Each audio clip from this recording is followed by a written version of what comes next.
Hi everyone, and welcome back to my channel, True Crime and Trials, where I cover true crime and trials. I prefer trials mainly. I love everything facts and evidence based, and I just love watching trials.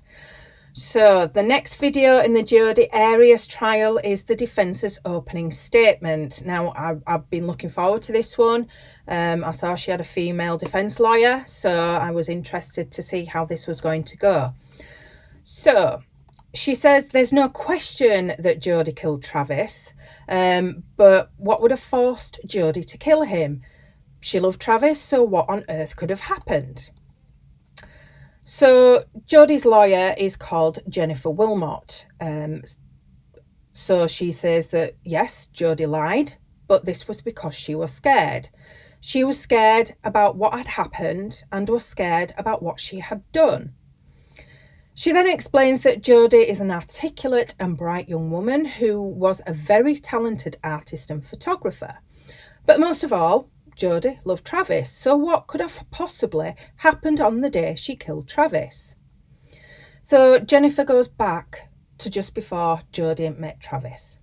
Jodi was with someone called Daryl, who in this picture he looks a lot older than her.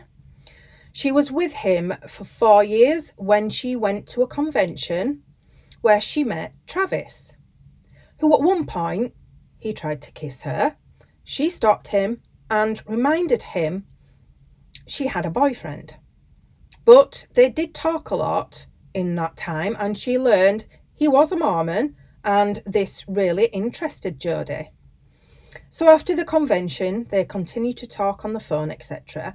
And 4 days after the convention, Jodi had a talk with her then boyfriend Daryl, and they decided their relationship wasn't going anywhere, and they split up. A week later, after the breakup with Daryl, Travis convinced Jodi to meet up with him, and they spent the weekend together. And he introduced Jodi to the Mormon church. In November of 2006, Travis convinced Jodi to convert to Mormonism, and he baptizes her himself.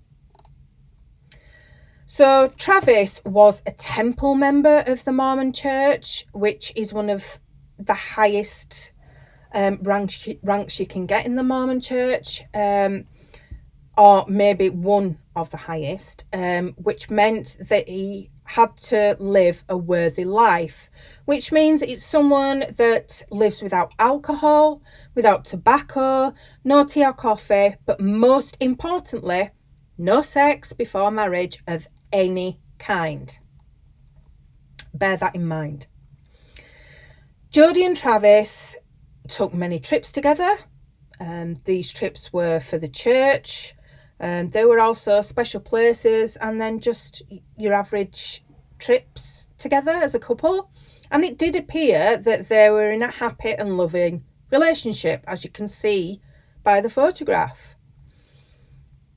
But, says Jennifer, the smiles there was dark. Behind the smiles, there was darkness.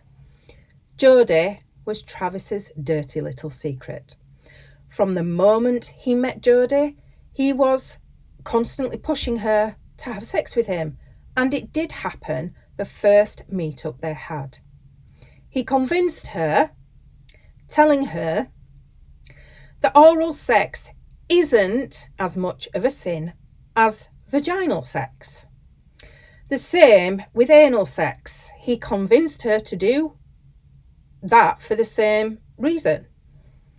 So Jennifer is saying basically that in Jodi, he found someone that he could easily manipulate and control. At one point, Travis did suggest that they see other people. And the minute she even texted another man, Travis would degrade and humiliate her. So in June of 2007, Jodi officially broke up with Travis after she found out that he was seeing other women. But Travis didn't want to break up, and even though they had broke up, as we heard in the prosecution opening, they continued to talk and see each other.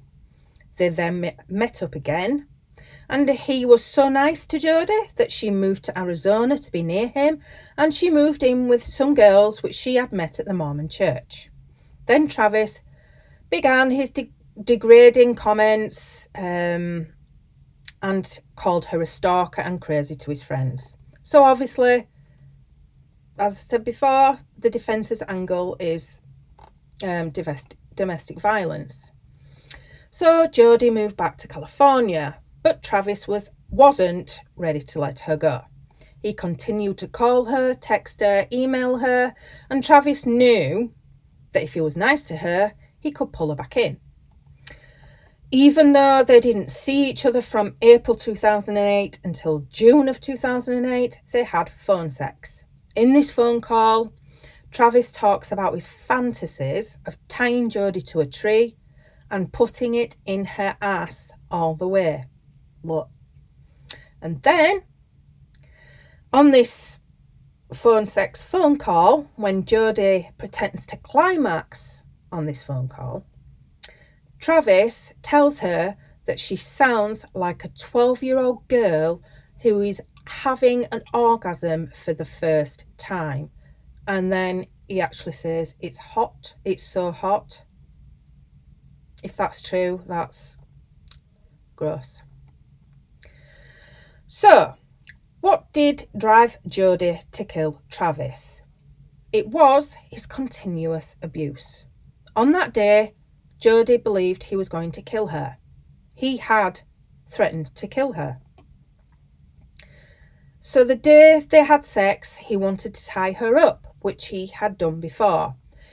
He tried to tie her to the bed and he used a knife to cut the rope he tied her with. He then wanted to take pictures of Jodi, intimate pictures,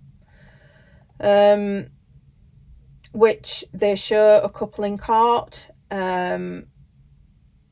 which they don't show on the screen, but I don't think the cameraman realised that you could see the lawyer's laptop, and you do actually see a picture that Travis took of Jodi's vagina. Pretty normal in any relationship, I think. You know, we all do stuff like that at some point. So a bit later, Travis was having a problem with his computer and he was starting to get angry. So Jodi tried to calm him down the only way she knew how, which was with sex. So she says Travis grabbed her, spun around and bent her over and had sex with her. Jodi went to clean up, and after that, Travis had calmed down and asked Jodi to take some nice pictures of him. When Jodi had finished taking the pictures, Jodi accidentally dropped the camera. Travis sees red and lunged at Jodi, and there was a struggle, and Jodi believed her life was in danger. In exactly 1 minute, because this is like a timeline with the photographs. So from taking a photo of Travis, you know, a nice photo, to Jodi dropping the camera, within a minute, Travis is injured. So Jennifer is saying for this to happen in this space of time, this would mean it wasn't premeditation, and Jodi was forced to defend herself. And the defense lawyer says if she hadn't have defended herself, she wouldn't be here today. It's all very plausible, but again, the amount of injuries Travis sustained is just doesn't say domestic violence. So there we go. That's the angle her defense team is going down. So it's going to be interesting. I think I'm looking forward to this one. So I'll be back with more. I hope you enjoy it. I hope you follow along, and thank you all for watching. So until then, bye for now.